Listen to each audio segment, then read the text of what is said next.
Kol Harav.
she's here, great, sure. If not, up to you. How about that? Great. I think it's save it for later.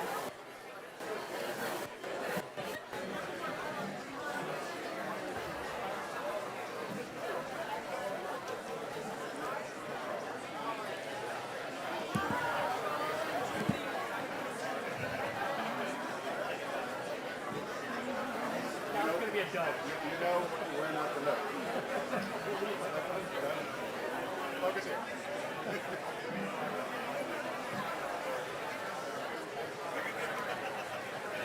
Yaina naina yada da da da oh yada da da yada da da yada da naina yada da da da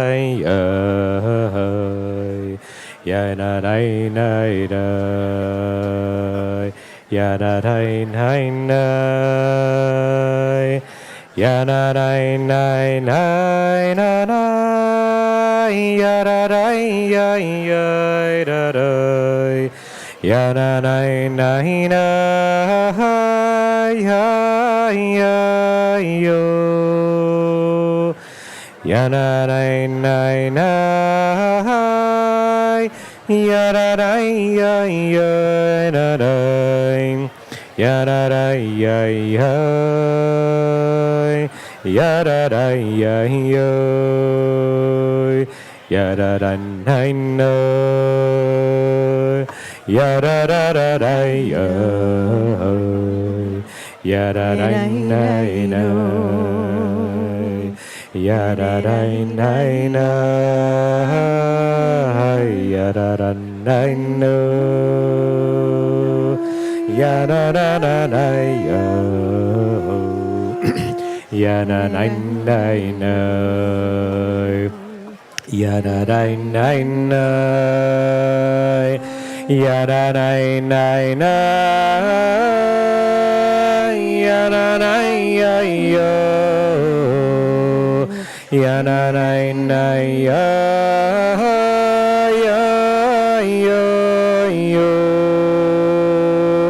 ya da da nai nai ya da nai nai nai ya da nai nai nai ya da nai nai nai one more time ya da da nai nai ya da da da da da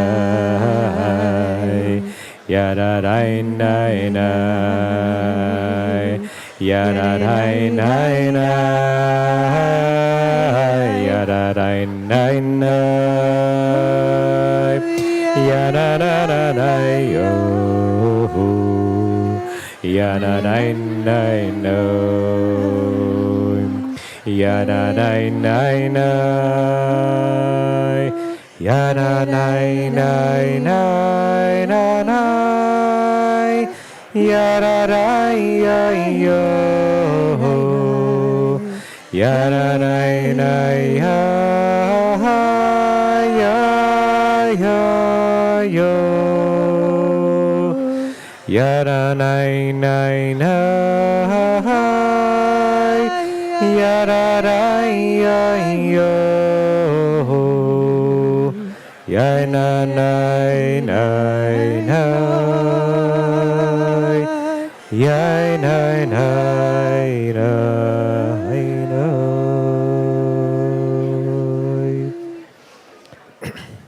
Erev Tov, good evening everyone. If you haven't yet put on your talit, you can join me in saying the bracha. It's in the middle of page 202, the only time we say a bracha over wearing a talit at night. That's how separate and holy and distinct we hope to make the next 25 hours, and that we hope to launch tonight's service with. So we say this bracha standing. If you've already have your talis on, you can stay seated another second.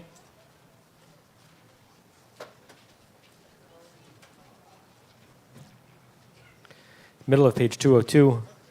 Baruch atah Adonai Eloheinu melech haolam, asher kiddushanu b'mitzvotav v'tzivanu lehit atef batzitzit.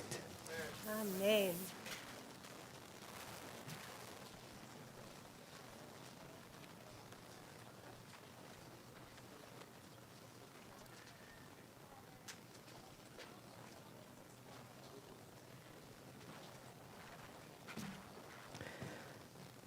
And if you look at the top of page 202 on the English, this short little meditation for putting on the kittel, the white robe that many of us are wearing today, that we see more of every year in this community, which is wonderful. I think everyone should consider wearing a talit, a kittel, for the Yamim Norim, the high holidays.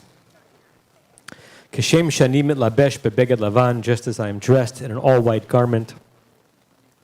Kein talbin et nishmati, whiten and clean and purify my soul, v'gufati, in my body. Kakatuv, as it is written, im yu chatechem kashanim kasheleg yabinu. No matter how red and deep your sins may go, may they be whitened like snow, and may we be born into a new year of possibility. We're going to turn to 204 and get things started. So please rise as the ark is opened. For each of the recitations of Kol Nidre, we have 3 different people who are going to be holding the Sifrei Torah for the first paragraph, first sing through. We invite Michael Berlin and Pam Levin and Janet Ehrman to come forward. And the ark is open.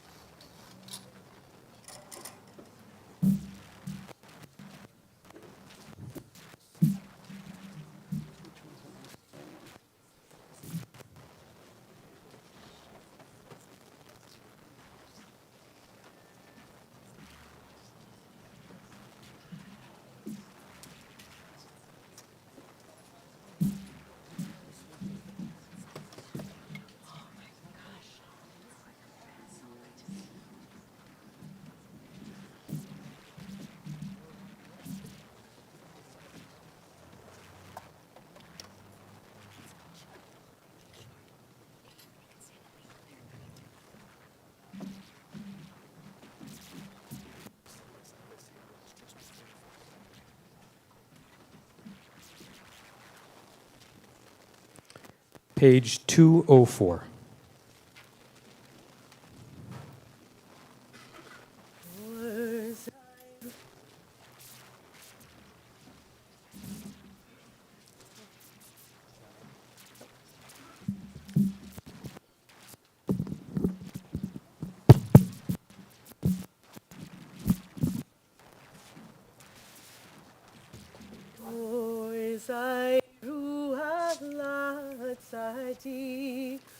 Is that audible out there?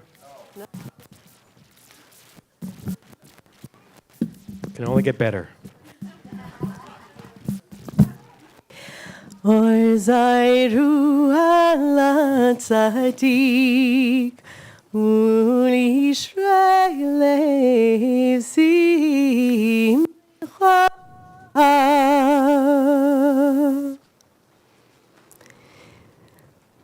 Yeshiva Shem Allah Yeshiva Shem Mata Alta Tamakom Vilda Takal Anu Matirin Litvalim Avalyanim Bishiva Shem Allah Bishiva Shem Mata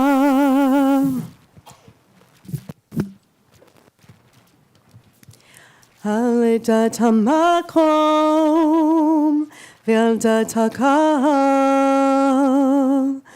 Anu Matirin Litvalim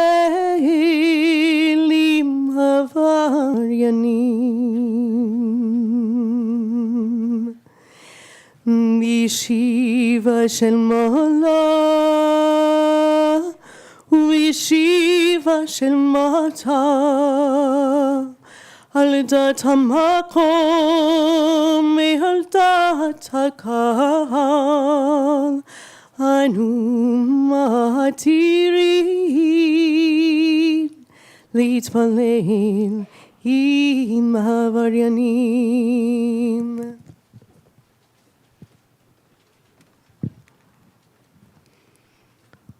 Just before the first paragraph of Kol Nidre, everyone here today, I know, has a deep relationship with the land and the state of Israel. We think about it all the time. And it's been harder to think about Israel in the last few months and year.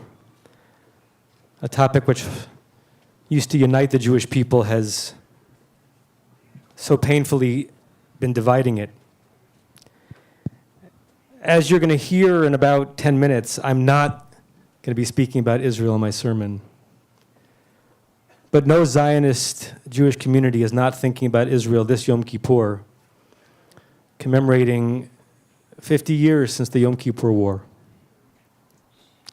Those of you who are alive and old enough to know just how fragile and vulnerable those days were, understood how close the project of the modern state of Israel 25 years into its existence, how close it came to disappearing.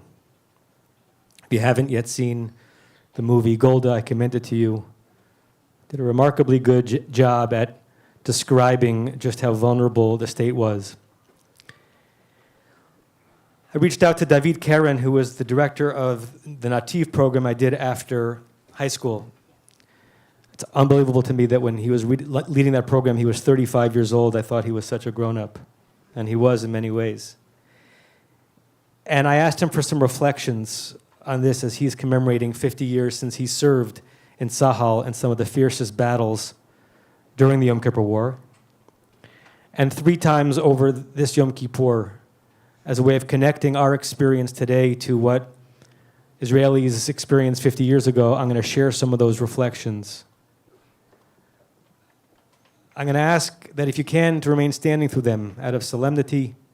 It's a little more uncomfortable. It's a minuscule nod to this discomfort that a nation went through those decades ago. I'll share a little bit just before this Kol Nidre paragraph, a little bit before the prayer of the State of Israel tomorrow in the sanctuary, and then a little bit before the Unatana Tokaf paragraph of Musaf tomorrow in the sanctuary. From my dear friend and teacher, David Karen. I enlisted in Sahal in the IDF at the end of June 1973. I was 18 years old. I enlisted together with my friends from my yeshiva, Yeshivat HaGolan, in a town called Ramat Magshimim on the Golan Heights. A yeshiva that was founded a few months earlier, and we were their second rotation of students ever. On Erev Yom Kippur, the whole unit was readying to leave for break. And when we were at the gate of the camp, we received an order from the army to stay on standby. At 4 p.m, we got onto buses towards the Galilee, towards the Galil, coming down from the Golan Heights. It was told to us that there was concern for potential fire from Syrian forces the next day, but not one of the commanders spoke about war. During the travel to the north of the Galil, while the sun set and Yom Kippur began, one soldier took out his talit while standing in the center of the bus and began to chant Kol Nidre. Trembling went through our hearts. I had never imagined that I would pray the Kol Nidre prayer, which makes every heart tremble, in a situation such as this. When we got to the base near Rosh Pinah, which is just below Tzfat, our task was to load artillery shells on trucks that would be sent to the Golan Heights. We worked the whole night without stopping, and we loaded thousands of shells. During the war, it became clear to us that the artillery unit to whom we had sent the shells was bombed at the beginning of the war, and most of its soldiers were killed or injured. And this is his memory in relation to the initial burst of shelling that he experienced. The surprise of it was so great that not one commander was updated yet on the beginning of the war. We did not even know it had started. And this did not even consider that the shelling was from Syria. A few minutes later, a jeep arrived with a senior commander inside it, who shouted at us, "The war has started. Immediately break your fast. We need you strong to help the tank crews." During the next 2 days, we heard through constant exposure the cries of distress of the soldiers situated in the Hermon in the north and in other nearby posts who cried for help after they were attacked by a Syrian commando that ultimately overwhelmed and conquered the post. The cries of the soldiers, desperate for help, have been engraved in my memory for a long time. And with that, Kol Nidre, reverberating through our hearts and minds, we listen to our Kol Nidre on 205.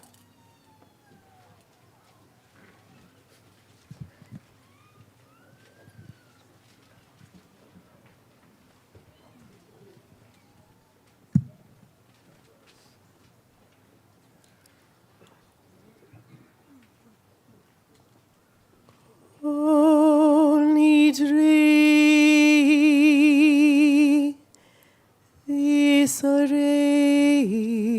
Ziering v'charamei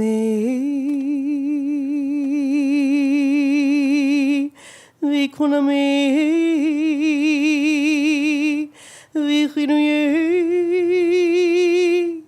v'kinusei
we call up Deborah Schwartz, Stephen Smith, and Harris Hartman to hold the Sefer Torah for the second recitation of Kol Nidre.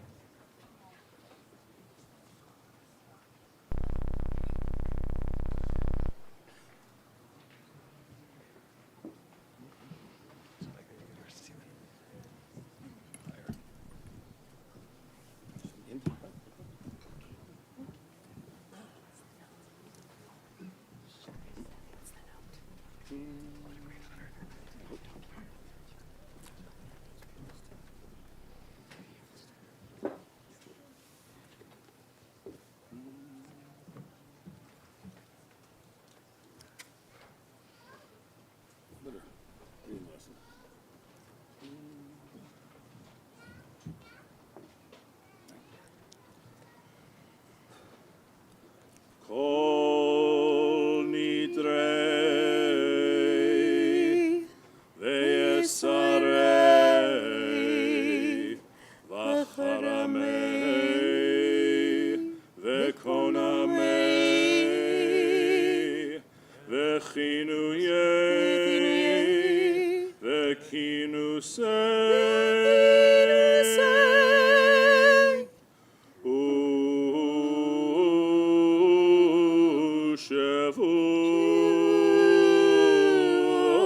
Shevut Din Darna Udeish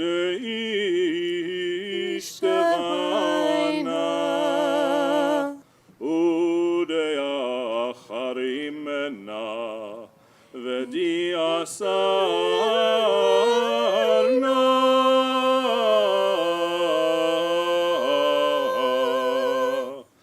Al Nafshatayna Miyom Kippurim Zeh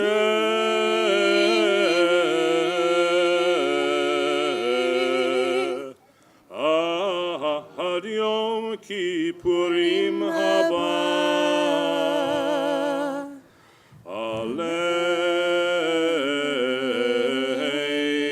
Aleinu Letova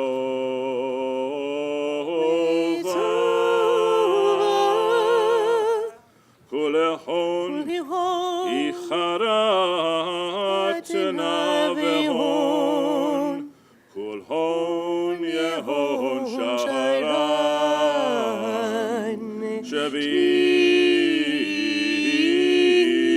Shavikin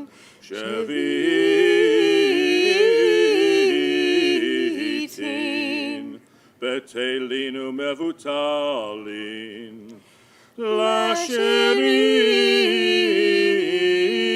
Lasheririn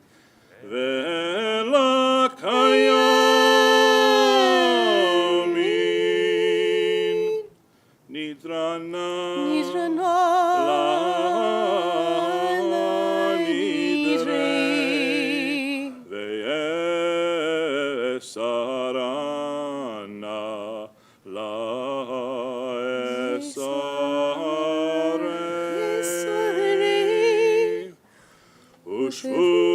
Esare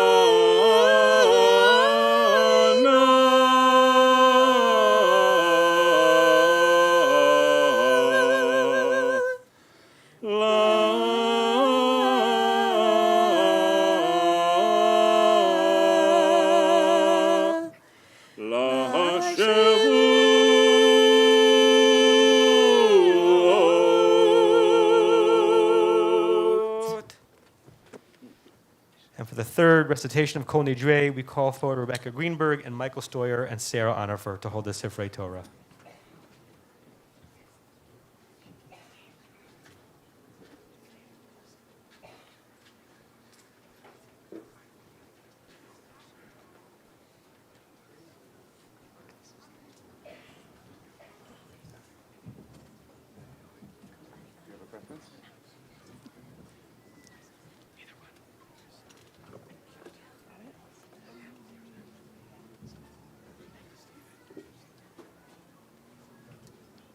Is Rebecca here? Isaac.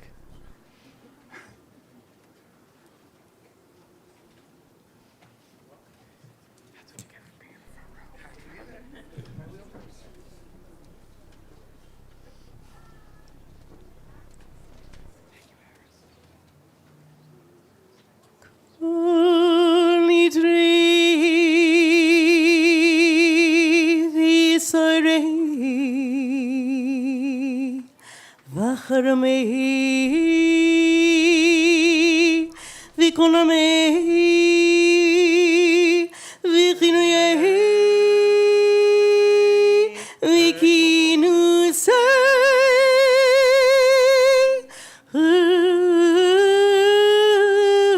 שבועות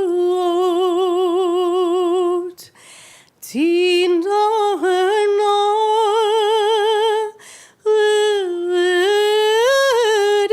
ותשתבענה ותחרימנה ותעשרנה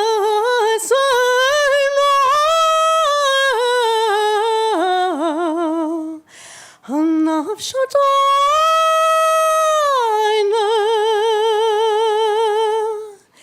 מיום כיפורים זה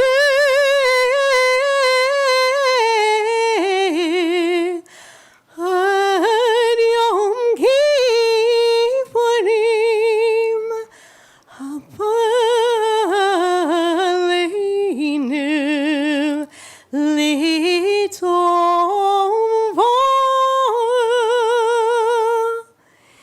כל הון הכרתנה והון כל הון יהון שרן שווין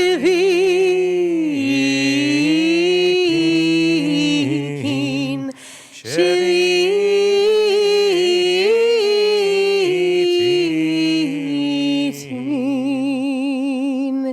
ותהילין ומבוטלין לשבירים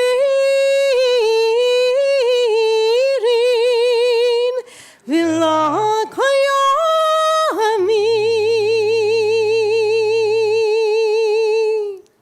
נדרנו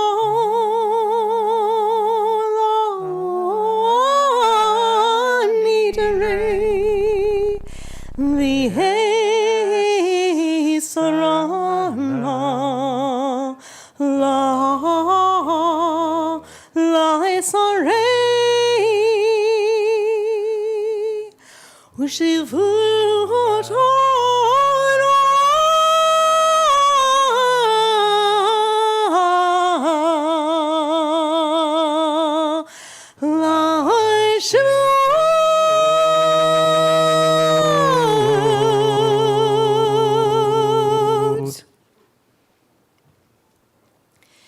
ונסלח לכל עדת בני ישראל ולגר הקר בתוכם כי לכל העם בשגגה. We repeat, ונסלח לכל עדת בני ישראל, ולגר הגר בתוכם, כי לכל העם בשגגה.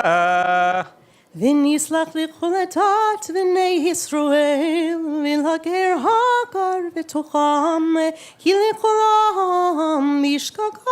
Now in English, the entire congregation of the people of Israel shall be forgiven, as well as the stranger who dwells amongst them, for all have erred. ונסלח לכל עדת בני ישראל ולגר הגר בתוכם כי לכל העם בשגגה. ונסלח לכל עדת בני ישראל, ולגר הגר בתוכם, כי לכל העם בשגגה. סלח נא לעם הזה כגודל חסדך וכאשר נשאת לעם הזה ממצרים ועד הנה ושם נאמר ויאמר אדוני סלחתי כדבריך ויאמר אדוני סלחתי כדבריך ויאמר אדוני סלחתי כדבריך ויאמר אדוני סלחתי כדבריך ויאמר אדוני סלחתי כדבריך ויאמר אדוני סלחתי כדבריך ברוך אתה אדוני אלוהינו מלך העולם שהחיינו וקיימנו והגיענו לזמן הזה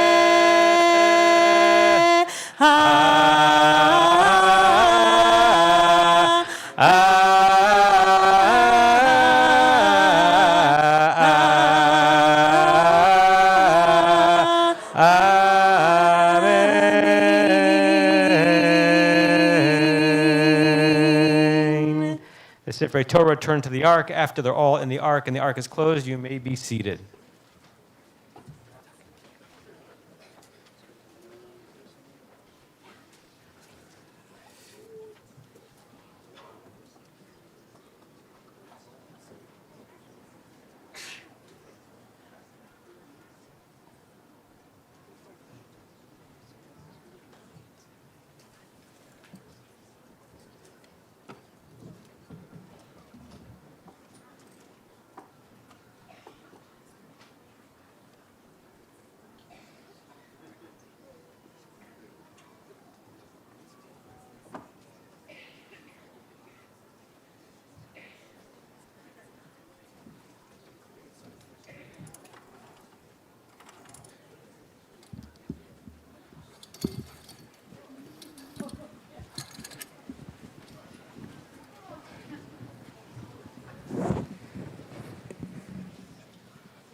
Hi, everyone, and with the intention of my Rosh Hashanah sermon, Shana Tova, in the truest sense of Tova, and once again, this is not staying where it's supposed to stay.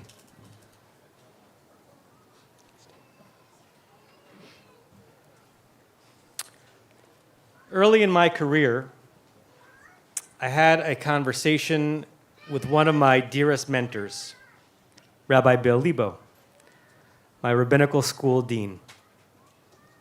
He's beloved throughout the movement and the country as the rabbi's rabbi. He's a true master of his craft, as wise as he is gentle and loving. I was going through a rough patch. There were some hard things in my own life, confronting what seemed to be relentless waves of painful things that members of my community were dealing with.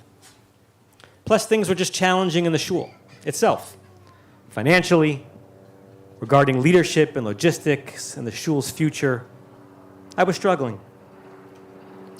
I remember taking Rabbi Lebo out to dinner in New York City, and I vented, and I complained. This was not the way it was supposed to be. It should be easier than this. I may even have cried. And he listened with great patience and empathy. And then he responded with a simplicity that, were it any other person, could have come off as cold and heartless. Instead, it landed as filled with wisdom and understanding, a firm but loving slap in the face to bring me back to reality. He said, "Adam, this is life. Life is pain." I remember sitting there being stunned. I was hoping for a hug. What I was getting was a version of tough love. And he continued something like this. I don't remember it verbatim, but it was something like this. The first sentences I remember verbatim. He said to me, "Adam, life is divorce, and life is struggling to pay bills, and life is losing your religious school director a week before the school year, and life is illness, and life is death. Sure, there are, we hope, many great moments of unexpected and planned joy and sweetness and serenity. But what you're going through now," he said, "and what your community is going through now, this is life. So the questions are, do you want to live if this is life? And if so, how?" On some level, that's the whole sermon. So good yontif and the meaningful fast. Because there may be no truer and more important words to let sink in over and over and over again. Life is hard for us, for everyone. Now go live it. I'm reminded of the hauntingly beautiful words that were written by the late, great Rabbi Alan Lew of blessed memory. Particularly this time of year, Rabbi Lew's most well-thumbed book is his masterpiece on the high holiday season. The book is entitled, "This is Real and You Are Completely Unprepared."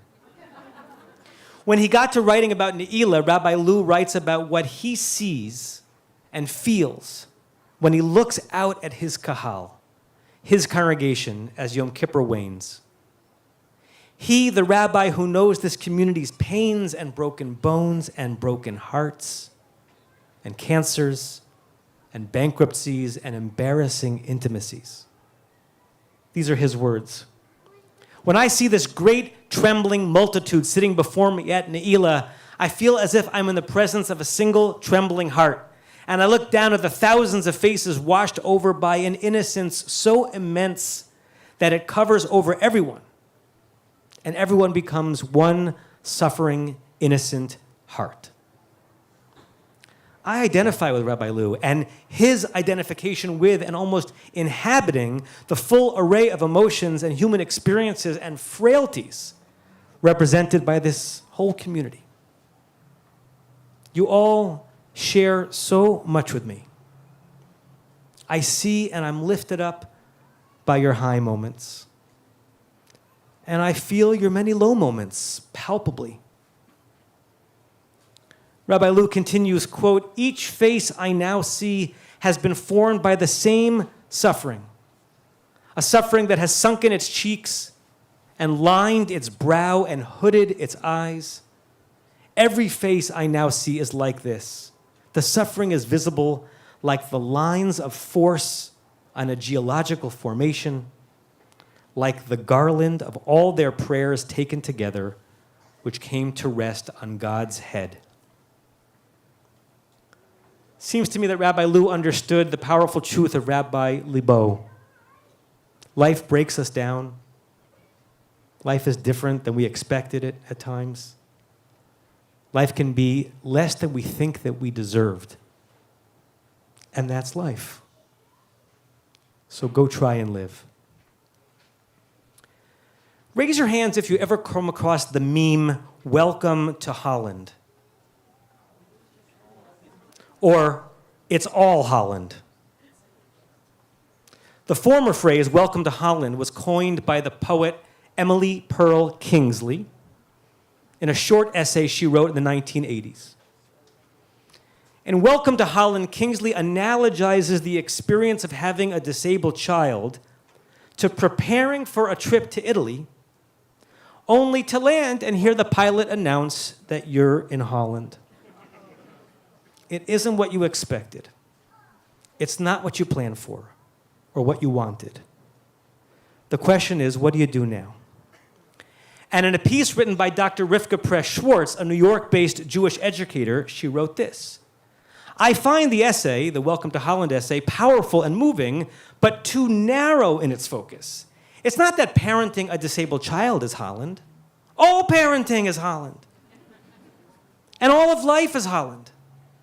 You make plans, you get a guidebook, and you find out you're ending up someplace entirely different than you expected." This is Dr. Rivka Press-Schwartz's words. That another parent's Holland may be harder or more painful than yours doesn't negate that every single one of us faces things that aren't what we planned for, that we just have to adjust to. Sometimes you know you're in Holland as soon as your child arrives in the world. Sometimes you learn you're in Holland 3 or 13 or 30 years later. Some Holland is temporary and passes. Some Holland is lifelong. Some is awful. And some is just unexpected. But it's all Holland, quote. By the way, nothing against Holland, particularly for the Dutch born and raised amongst us. Okay? There's some nice canals there. And when it gets really, really cold, there's the Elfstedentocht to enjoy. Ask the Stoyers about it. But if you expected Rome and you walk off the plane in Maastricht, it can throw you for a loop. And such is life in the micro and the macro, seemingly every darn day. What can be done about this?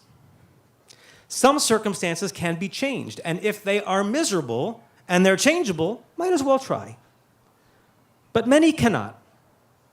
And so what do we do when we confront those? When we confront those children that are harder to raise and educate than we imagined they would be? Those professional situations that are okay and tolerable, but somehow less than we thought our careers could aspire to? Or that lump that might be a tumor, which threatens so much in our lives or the lives of those that we love? Or the expense of life, which just leaves us with less discretionary income than we thought we would have to play and to travel, to treat our loved ones, to spend on the things that we want beyond the things that we absolutely need. I learned a deep wisdom from my friend Rabbi David Ingber, and it speaks to this common and ubiquitous phenomenon of finding ourselves in Holland, as it were. The wisdom is really true, I think. It can also land as harsh, at least at first. But I think beyond the pierce of the harshness, there's a possibility of serenity and a full embrace of what life is and what life isn't. One day, about 5 summers ago, he and I were talking about the topic of avodah zarah, idolatry. In the ancient world, it was real idolatry. Idolatry was worshiping other false deities. I'm not sure we have a lot of Baal worshipers amongst us today, or those who would be tempted to bring offerings to the god Molech, but we have idols in our society. And we engage in idolatry. And we bow down to things that we ascribe far too much authority to, things to which we are far too deeply bound. As we were discussing this topic, Rabbi David said this, and I'm going to say it twice so it sinks in. He said, I think the most insidious idolatry is bowing down to the idol of what you thought your life was going to be, what you were sure you deserved. The most insidious idolatry is bowing down to the idol of what you thought your life was going to be and what you were sure you deserved. What is harsh about this is that it names me and you and everyone in less than ideal circumstances as ultimately responsible. Not responsible for creating it, but responsible if we wallow in it. We all like to vent. It is very cathartic to complain. No one looks forward to unloading a burden they are struggling with on the shoulder of another and then being told, deal with it. But I wonder if past our initial discomfort with it, if what Rabbi Libo told me years ago and what Rabbi Ingber said about idolatry is our best chance at living in Holland and finding light there. If you're willing to, and no one will know if you did or not, do a quick thought experiment in your head. What version of life that you are not living are you still worshiping? Are you still certain that you deserved? And maybe even that you were owed? And in what way is that worshiping, that hoping, that idolizing about Paris or Rome or a different health situation or financial situation or love situation? In what way is that making it harder to live in Holland? Because after all, that is where you live. Now, not all Hollands are the same. There are degrees. Some live in a Holland just slightly more rainy than they expected on their vacation. Or even maybe a Holland prettier, than more joyful than they ever could have imagined for themselves. And some live in a Holland beset by flooding where they can barely keep their heads above water. Most of us live in the middle of those extremes. But wherever we are on the spectrum, idolizing and idealizing and pining for the life that we want but don't have, it rarely helps. Rabbi Ingber had a childhood friend named Alan Brown. When Alan was 21 years old, tragedy struck. This is Alan's telling of what happened in his own words.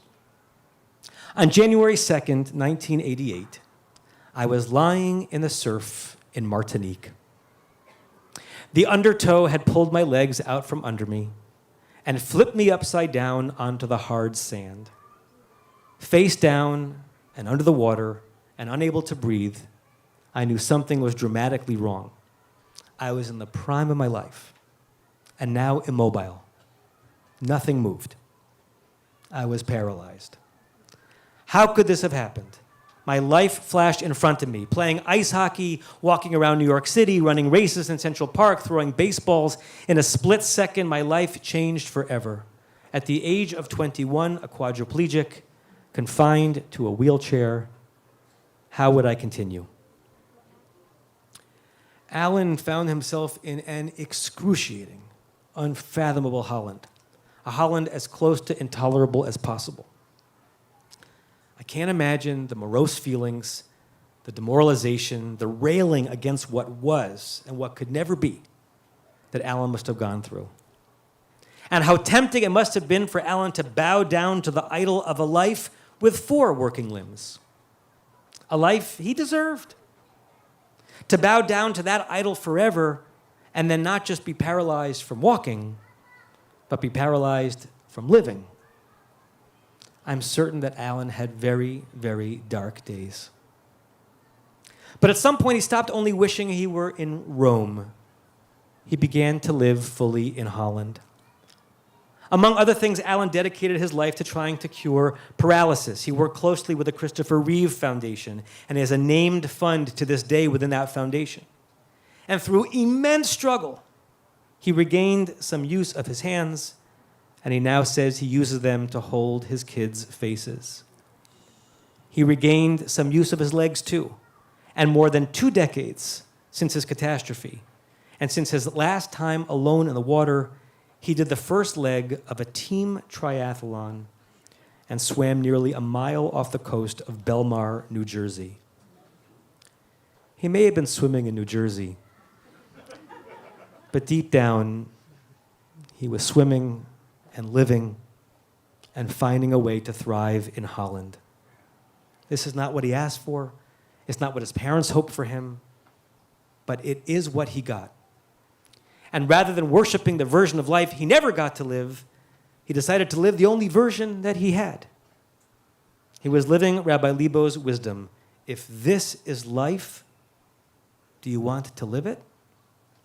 And if so, how? Now, Holland can be ruthless. Becoming a quadriplegic while swimming in the Caribbean. Holland can be shared worldwide, like trying to raise and educate kids during COVID on screens, and confronting the end of high school or college in a pandemic and never getting those moments, those quasi-graduations back. Holland can be bitterly sad, losing loved ones before their time and always wondering what more years would have been like, years that will never return. Holland can overwhelm us because it's hard. And Holland can overwhelm us more if we keep idolizing what it would have been like in Rome. Of the many associations with Yom Kippur, one of the least well-known is the one connected to our patriarch Joseph. The connections themselves are for another class or sermon, but for now, the reason I'm mentioning it is because Joseph's story took place, of course, in the land of Israel and in Egypt, but also very much in Holland. Can we give voice to Joseph during the many stops on his descent into Egypt, away from the life he thought he would live? How did I get here? I was just dreaming. It felt good to imagine being royalty for a minute. And now my brothers want me dead, and I'm in a pit rather than being with my father. I'm sold to slavery. The pit and Potiphar's house and the prison, those were all Hollands for Joseph. And even when he emerged and life turned better, he was far, far, far from home. He shaved his head, he learned a new language, he changed his name from Joseph to Tzofnat Paneach, an Egyptian name, and he adjusts to Egypt, to Holland. As he does so, the Torah gives us clues that Joseph is embracing his new reality. Painfully, but in a determined way. When he names his oldest son Menashe, it's because the Torah says, Nashani Elohim et kol beit avi. For God has helped him forget his father's home. That's tragic on some level. But how could Joseph have survived, and how could he have thrived if he didn't in some way put his former life and the life he thought he would get behind him? And we know how it turned out. Without that successful adjustment to Holland, without somehow jettisoning the fantasy that he could undo everything, there's no becoming second in command to Pharaoh. There's no reunion with his brothers or with his father. There's no launching of the full Am Yisrael, the people of Israel, descended from all of the sons of Jacob. There's a poignant scene with all the brothers after Jacob dies. They are afraid that Jacob will take revenge because they shipped him off to Holland. Instead, Joseph says the following, Elohim chashava l'tova. It's very hard to translate. It's something like this. Whatever you all tried to do to muck up my life, to throw me into endless pits and to consign me to the worst version of Holland, God determined that it would be for good. Now, if you struggle with the theological connotations there, as if God is forcing every move in life, consider the following rendering of that verse by my colleague, Rabbi Shir Yaakov Feit. What Joseph was saying there, according to Rabbi Feit, was, my detours were my destinations. My detours were my destinations. In other words, I made Holland my home. Joseph's embrace of Holland brings me to the memory of Dr. Paula Naiman. She was my children's first pediatrician. When I met her in the spring of 2000, she remained an active physician in her mid-70s. She had a gentle touch, an incisive mind, and the most exquisite bedside manner. But her life had just recently been turned upside down months before I met her.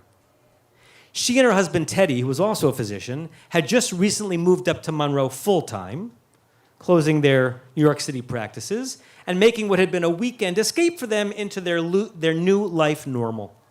They had earned this. He retired completely, she worked part-time, and they were both eager for these long-awaited golden years. Their love was intact and palpable. Their physical bodies were hale and well. They were looking forward to trips and theater and opera and communal service and memory-making with grandchildren as their new full-time jobs. And then Teddy started showing signs of Alzheimer's. And the descent was quick and it was brutal. On him for sure, but so much so on Paula. She tried to keep a stiff upper lip, including when she drove to my home in a panic on Shabbat afternoon because she didn't know what to do. Teddy was out of sorts, and he was screaming and incoherent and demanding to see the rabbi now. I can still remember the look on her face as I came out of my house that Shabbat afternoon. This was the look of a proud woman who had just realized that she had landed in Holland. And this was not Paula's most horrific Holland. In 1941, the Nazis invaded 15-year-old Paula's hometown. Her family was transported to the Vilna ghetto. And when Paula and her mother were transported to a labor camp, they hid Paula's 5-year-old sister, Linka, in a large knapsack. When they arrived at the camp, Paula's mother asked her to guard Linka. But the Germans discovered Linka. She was ripped from Paula's arms, and Linka was murdered in Auschwitz, and Paula's world was destroyed. Paula survived 5 concentration camps. She was in the Holland of hell. And then she arrived in New York City as a refugee in 1947. She got a college degree. She graduated as one of only 3 women in her medical school class. She taught at Albert Einstein College of Medicine. She mentored generations of future doctors. She nurtured and she healed. And because I know some of the stories, saved countless children from death, doing for them what she could not do for Linka. She committed her life to healing and to combating anti-Semitism, telling her story to countless public school kids all around New York.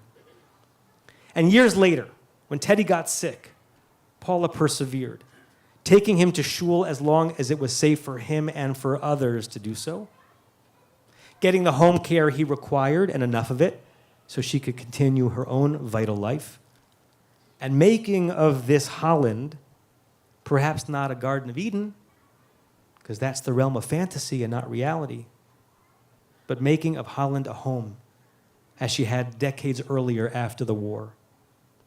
She engaged in little to no fantastical idolatry. Did she wish her circumstances were different? Who wouldn't? But then day after day, she resolved to make of her circumstances, her painful, dislocated, unexpected, and at times tragic circumstances, the fullest, richest, and most beautiful life one could live in Holland. Rabbi Lebo, all those years ago, was so right, and he reoriented my life's compass. Without his guidance, I would not have stayed as a rabbi. I would have sought after my Rome and probably always would have found it elusive. He made Holland for me whole and holy. He did not say to me, Adam, those are hard problems, let's figure them out together, which would have been its own version of a helpful lifeline. Instead, he said, this is the rabbinate. Do you want it? And I say to us all, this is what it is to be human. Do you want it? And if so, how will you embrace it? And eke from it wellness and beauty. On the rainiest of days, how will you make it sunny and beautiful here in Holland? At the end of the section on Ne'ilah in Rabbi Lou's book, he writes this, after describing the accumulation of pain and longing he witnesses in the faces of his community, all in their own versions of Holland. He writes, and just at that moment, just when I think I can't bear to see this 1 second more, I see a great light beneath the suffering in all these faces.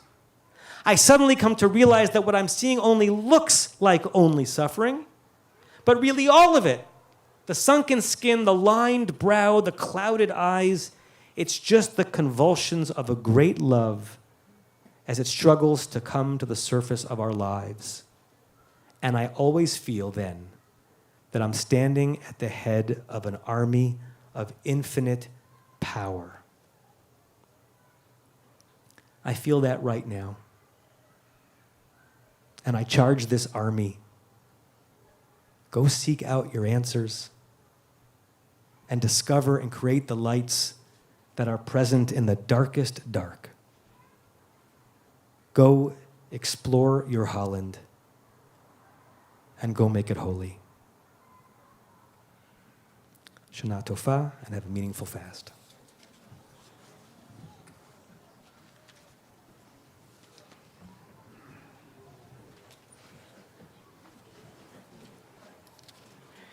And with that, we turn to page 207 and we rise for the Baruch Hu as Kener Chorny leads us in Mariv, page 207.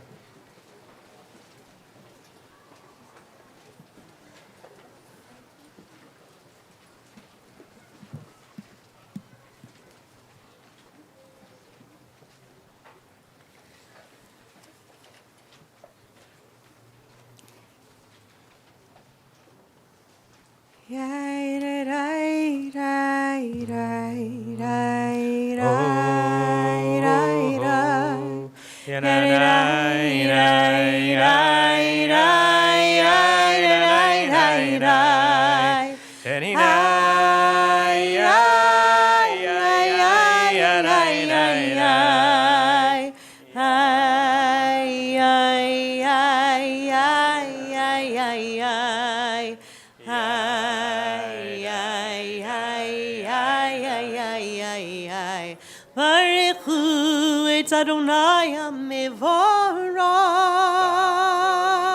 Adonai HaMevorach le'olam va'ed.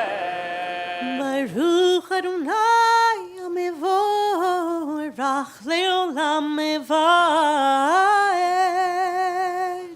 Baruch atah Adonai.